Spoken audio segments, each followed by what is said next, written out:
বৃহস্পতিবার কুমারগ্রাম ব্লকের কামাখাগুড়িতে তৃণমূল কংগ্রেসের নতুন কার্যালয়ের উদ্বোধন হলো। এই উপলক্ষে এদিন কার্যালয়ের সামনে দলের পতাকা উত্তোলন করা হয়।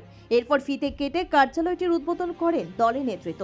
উপস্থিত ছিলেন তৃণমূল কংগ্রেসের রাজ্য সম্পাদক মৃদুল গোস্বামী, তৃণমূল নেত্রী শুক্লা ঘোষ সহ অন্যান্যরা। লোকসভা ভোটের আগে এলাকায় ওই কার্যালয়টি খোলা হলো। এদিন কার্যালয় উদ্বোধনের পর একে অপরকে মিষ্টিমুখ করান দলের নেতা কর্মীরা।